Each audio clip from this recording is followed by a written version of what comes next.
Thank you very much. And first of all, what a great pleasure it is for me and an honor for LEGO Education to be able to address this group of passionate, forward-looking educators, as well as innovators within educational technology. It's particularly poignant for us as we this year are celebrating 40 years of LEGO Education. 40 years of learning for and with students around the world. 40 years where we have been innovating educational technology, robotics, STEAM, and hands-on learning. 40 years that we have poured into the next member of our family of solutions for hands-on STEAM learning.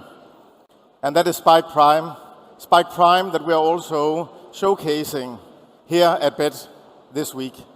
So I would already now encourage all of you, after the keynote, to come to the LEGO Education stand next door, not just because we are offering free coffee, but because you can get to meet Spike Prime, and Spike Prime has a huge personality.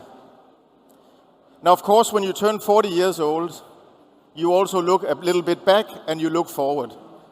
I can say that because even though it wasn't that recently, I remember turning 40. So you think about what you have achieved, but what is also to come. And as we turn 40 years old, we've been looking back and what did we think students need? How have we contributed to that? But even more so, what do the next 40 or 10 years bring? And how can we continue to contribute to the success of students in a world that is changing rapidly? And we look forward to sharing with you some of those perspectives today, seeing also to what extent education as it is today is addressing these needs and what we can do to both reimagine but actually implement these solutions in the educational system. So let's have a look at the challenge, or the opportunity as well, and the implications of a future that is shaped by technology and AI, a rapidly changing future. I'm sure a lot of these stats may not be completely new to you, but I actually think the scale of change that they are driving is significant and completely reshape the needs of how we equip students for future success. For example, based on a McKinsey study, they estimate that up to 50% of current job activities are technically automatable, with even small adjustments in technology that exists today. So even without major further advancements, 50% of job activities could be impacted. That is a significant shift in the distribution of job categories that we can expect.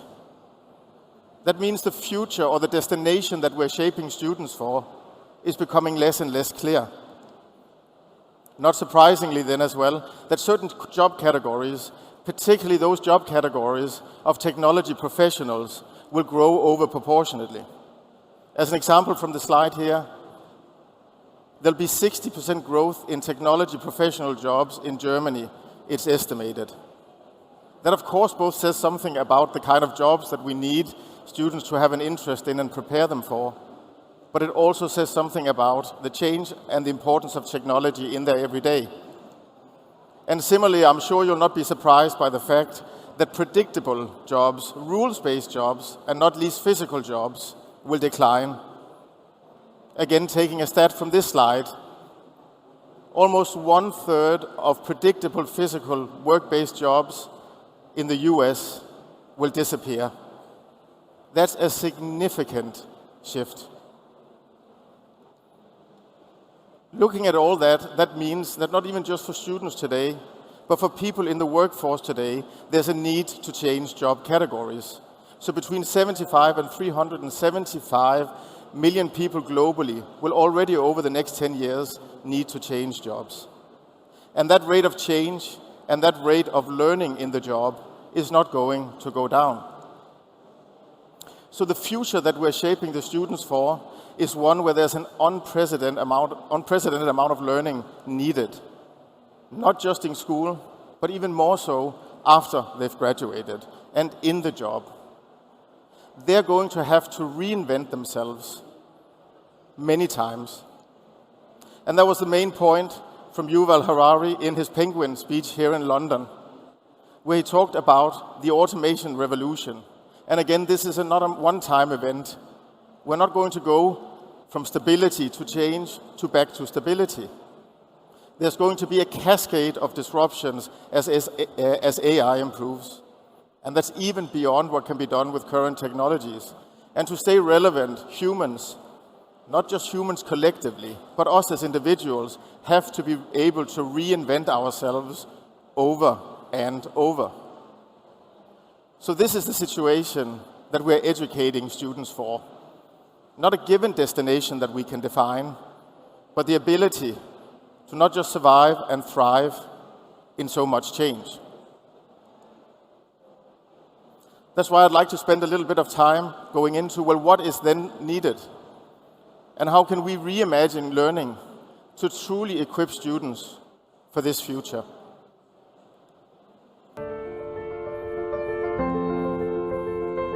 Welcome to the age of AI, an age of global transformation and mass automation, an age of deep neural networks and sentient robots, where many new learners will choose careers still waiting to be conceived, and teachers everywhere will continue to reimagine the educational experience, prepping our students for what's to come.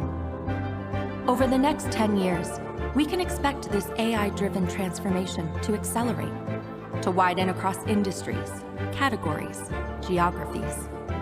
But the next generation of AI is being shaped now in today's classrooms, where teachers and students are building curiosity and confidence, turning fear into fun, taking advantage of their natural affinity for hands-on and play-based learning, building a foundation that lasts a lifetime. AI is shaping their world. They are shaping the future of AI. So in this future, shaped by AI, technology, as well as change, what is it that we need to equip students with? Well, knowledge still remains important. It's a baseline. We need to learn language, fundamental math skills, understanding of science concepts. But it's far from enough. We have to cultivate those complementary skills, the complementary skills that are uniquely human, the complementary skills that cannot be replicated by AI and technology, but the complementary skills that will allow us to get value out of that and leverage technology and AI for good. It's about complex problem solving. It's about critical thinking. In a time where you can't always be sure that the information you get is correct, you need to be able to think critically about it, assess whether you believe in it. Even in an age of AI, increased technology, giving away your own data, you also have to think critically, also about the ethical implications. We have to cultivate creativity and collaboration and the emotional intelligence connected with that. It is in the collaboration between humans that we will create value and thrive, and not least resilience. Resilience because we have to be able to cope with the change, because we won't get it right the first time, every time. And that's maybe then the most important thing as we see it, and the next frontier for education. So from knowledge to skills to confidence.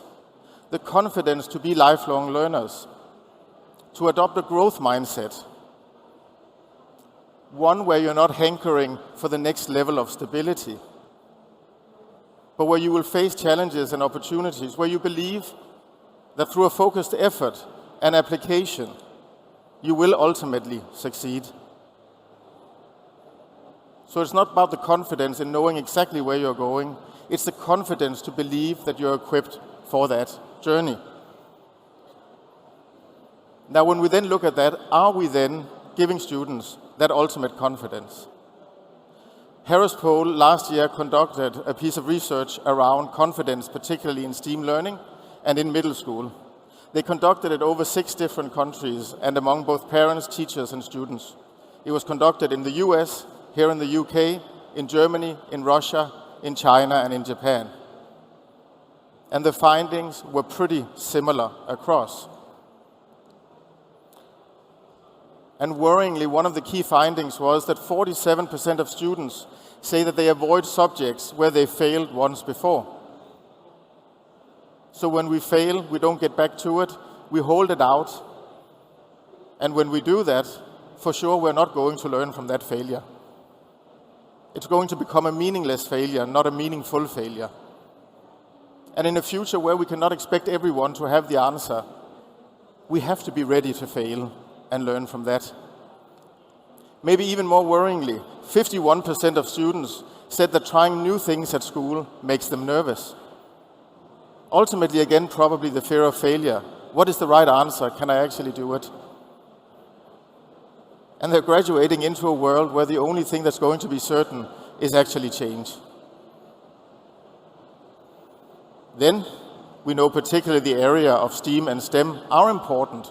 We saw how jobs are going to grow in that area. We know they're going to play a role across most of jobs. Only 1/5 of students actually felt very confident in STEAM subjects. And if they're not very confident, they're a lot less likely to engage and seek careers in that area. That is, of course, a challenge, but maybe it's also part of the key to where the solution might be. Because what the research also found was that students who were confident in STEAM subjects where, again, they're faced with challenges and they work their way through and they iterate, etc., were much more than twice as likely to be confident in school today. So as an example here, 82% of students who felt confident in STEAM were confident in school today. Only 33% were confident in school today if they were not confident in STEAM. So if we can build confidence in STEAM, we can both build the knowledge and the desire and interest in STEAM. We can also build some of those complementary skills. But we can also build fundamental confidence and the core of that growth mindset. And how do we then build that confidence in STEAM? No surprise, it starts with hands-on learning. No surprise, hopefully, and I think some of you may have are aware of this quote or Chinese proverb around, tell me and I'll forget, show me and I'll remember, but engage me and let me try and I'll truly understand. And that, of course, works extremely well generally, but also in STEAM. And 95% of educators believed it was the number one way to do it. And there was unanimity across parents, teachers, and students that hands-on learning in STEAM builds confidence, it helps retain information, and it helps understand complex concepts. So hands-on learning is a key to build confidence in STEAM, to build confidence for life, to build lifelong learners. Particularly when we then combine hands-on learning with the power of learning through play. A methodology that builds on hands-on, but builds a number of those core complementary skills that I spoke about before. Because when you look at what are the core attributes of play, they link extremely well to learning. It's about being actively engaged. Because learners that are actively engaged demonstrate motivation and commitment. It's about being joyful. When it's joyful, you enjoy it, and it makes you more confident. It's about meaningful. I'm not learning this just because I'm being told to, because the teacher says I need it, but because it's meaningful to me. Maybe I'm engaging in a project to find a solution to something that I think is important. And when something is meaningful, it further drives sustained engagement, deeper learning, and retention of information. And all this is based on foundational research from the LEGO Foundation. Socially interactive. When we collaborate, when we have to communicate with each other, when we have to negotiate, when we have to align, we build fundamental social skills and the ability to communicate. And not least when it's iterative, and play is iterative. As you know, LEGO play is iterative. You build something, you look at it, maybe it falls apart, then you try again, you realize you should have done something different. Maybe it works, but you can become even more ambitious. That iteration and that trial and error encourages exploration, and it builds resilience. Because you know the failures that you have along the way build towards ultimate success. And again, we know from that research that learning based on the principles of learning through play makes students retain knowledge better. It builds curiosity and creativity. And in a world of change, curiosity is extremely valuable. And particularly in STEAM, engaged hands-on learners perform better. So if we combine hands-on learning with the basics of learning through play in the area of STEAM, we will equip students with key knowledge, with the key complementary skills that we need that are uniquely human, that will not be replaced by AI. And lastly, we build confidence and we build that growth mindset.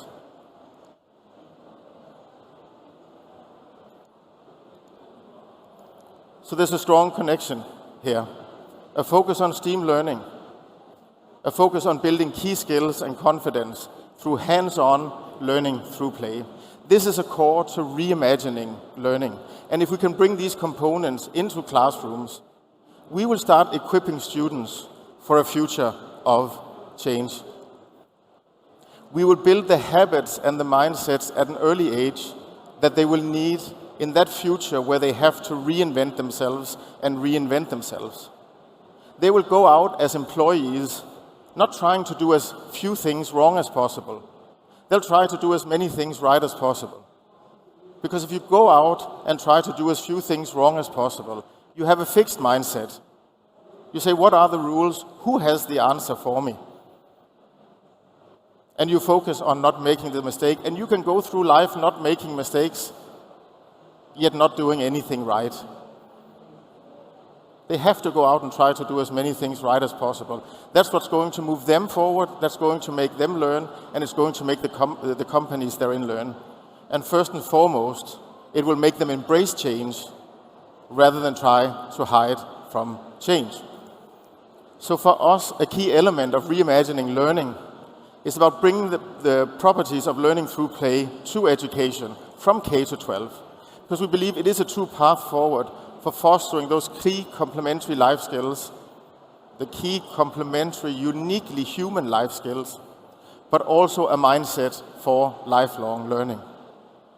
Their ability to thrive, their ability to succeed is dependent upon this.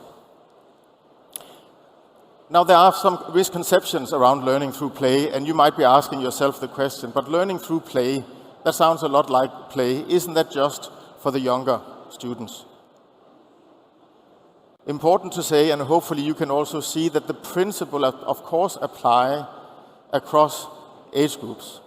And there's actually a lot, and again the LEGO Foundation has proven this, lots of pedagogies out there, such as problem-based learning, inquiry-based learning as an example, experiential learning, collaborative learning. They build on a lot of the concepts that are key to learning through play. And it is shown that they are effective because they engage, because they promote interaction, because they are meaningful and they're joyful and they're socially interactive. So the principle can be applied just as well in high school, in engineering as an example, as well as in preschool. And the more we can build on this, the more we will build those habits that students need and will ensure their success. The second misconception can be that it's just open-ended. Is there a room for the teacher? Is there any intentionality in what the students actually learn? And yes, there is. Learning through play has elements both of teacher-guided, teacher-directed, but also child-directed when we get to the open-ended part of it. But there is guided practice. But the role of the teacher obviously changes through that process. More from directing to actually facilitating the learning. But in this open-ended part is also where a lot of the power comes. Because when we get to the open-ended project part of it, you also get much more differentiated and personalized learning. It's a bit like building with your Lego bricks. If you're a master, you'll build the Taj Mahal. If you've just started, you'll build a spaceship that looks like a swimming pool. But you are stretching yourself. And you'll take another iteration and another iteration. So it allows the students to stretch themselves just beyond where their abilities currently are. That's when they'll be in flow, but that's also where they learn. If you only focus within what you know you can achieve, you're not going to learn anything.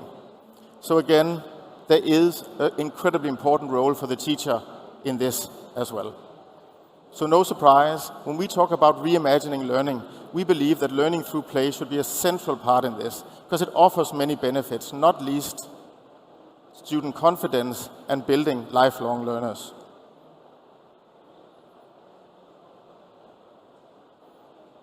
And again, that's what they need for success first and foremost. Again, the notion that we can send students to college or to university, believe that they'll get all the knowledge that they'll ever need, and that will keep them successful for the rest of their lives, is not right. If you want to be a lifelong learner anywhere, a lifelong employee anywhere, you have to be ready to be a lifelong learner. And you can only be a lifelong learner if you are open to and embracing change. All right, so we know a lot of change is happening. We know we need to equip students for that. And we know we need to do a better job of that. And hands-on, learning through play, not least in the area of STEAM, is important here. But then how do we actually make it happen? How do we make it happen within the confines of education and the classroom today? To help us answer that question, I'm happy to invite onto the stage Lord Jim Knight, Chief Executive and External Officer at TESS Global, and also with a long career of focusing on child education, both as a practitioner but also a policymaker. Welcome. Thank you. Great to be here, Esben. Thank you. Yeah. So we have a few questions for you and where you can share from your experience here. So my first question is, again, from your vantage point, can you share your view on the importance of building competencies in STEAM and STEM, the softer skills as well, but ultimately building student confidence, and why this is important, maybe particularly why it's important also in the UK? Yeah, I mean, I think we have a particular problem here in the UK where we've known for a long time that science and maths are really important for future careers. They're really important academic subjects for learning. But we've become infatuated by the pure academic of science and maths. And we talk about STEM, and it's just become S&M. We've dropped the application of the academic into technology and engineering. So we've missed that out of STEM by and large, with things like the erosion of design and technology in the curriculum. And we need to bring those back because they are bringing in the A of STEAM, they're bringing in the creative, and they're also bringing in those soft skills that you talk about, and they're bringing in resilience, they're bringing in collaborative learning, they're bringing in complex problem solving that are all absolutely key for future success in the labour market, future success indeed in education. I was talking to the president of the Royal Society last year, and Cervenki is a Nobel Prize winning scientist, and he says for more Nobel Prize winners, he needs multidisciplinary thinkers across science. He doesn't need them narrowly siloed because he needs creativity. So these are really important for our future economy, for the future of our learners. Fantastic. Maybe you can also share whether you believe that the school system is also building the confidence that I guess he needs, the people that he works to come in and work in a multidisciplinary fashion. So are we building the confidence with students in the way that we approach education, as an example, testing, etc.?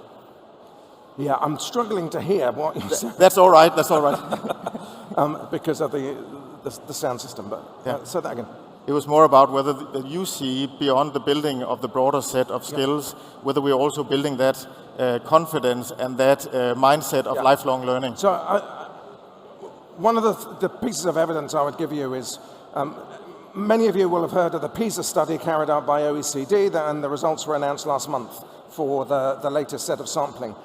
The UK came bottom in respect of our learners here in the UK and their fear of failure. We've done something in the way we educate our kids that they are terrified of failure. And yet, as you've said, Esben, in the workplace, we need people who will learn, they will fail, they will learn from that failure, they will maybe fail again, but then they will succeed. That's how you do things right, as opposed to not doing things wrong. And it's only when we have everyone doing more things right that we create value and we build. Great, thank you. Then how do we make it happen? So what can we do? How can we bring a playful environment? How can we build that broader set of skills? Of course, I think there's an opportunity for more systemic change, but what are some of the steps that we can do in classrooms and schools already today to start building both the skills and the confidence? Yeah, I mean, we do need to start getting on with this rather than waiting for policymakers like I was 10 years ago when I was minister to sort of catch up and smell the coffee.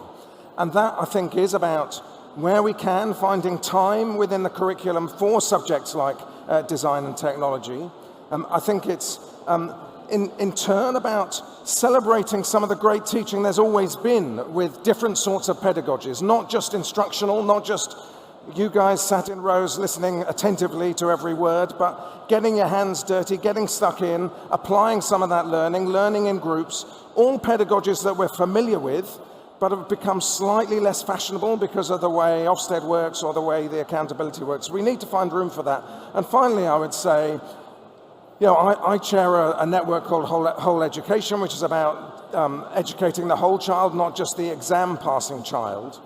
And one of the things we see are examples around the country of head teachers who are looking for where the rules don't apply. There's a lot more freedom in Key Stage 3. There's a lot more freedom out of hours than there is in hours, where you're basically unregulated. We should use those freedoms more creatively to do some of these things so that we are making learning more engaging for our young people and giving them the skills they need for the future. Great, thank you very much, Tim. Thank you.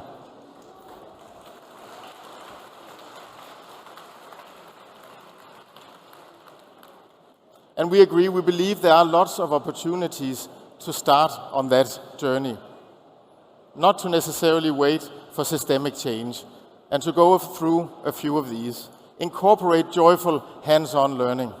When kids get something in their hands, when they create something, they understand it better, they retain information better, and it's more meaningful to them. That can be done without upending the school day. Make coding, STEAM, and robotics, as an example, interesting, fun, and engaging by also making it problem-based. It's much more interesting to learn a code if you're solving a problem. And by the way, in the process, then you learn computational thinking, problem solving, versus just the code as a piece of knowledge. Make it collaborative, making it socially interactive. Again, you build those key social and emotional skills, but you actually also build the understanding that there's solution diversity. You see what others make, there's not just one answer, there's many answers. And that is the first step also towards resilience, that we can further strengthen by making learning iterative, by celebrating the process of trial and error, and to see failure as a step towards success, because then we embrace it, then we learn from it, and we build resilience and confidence out of that. And then we will enable students' success for their life by making them confident lifelong learners, not by chasing a technology or a particular technology destination, but by equipping them with the skills to navigate a world where things change.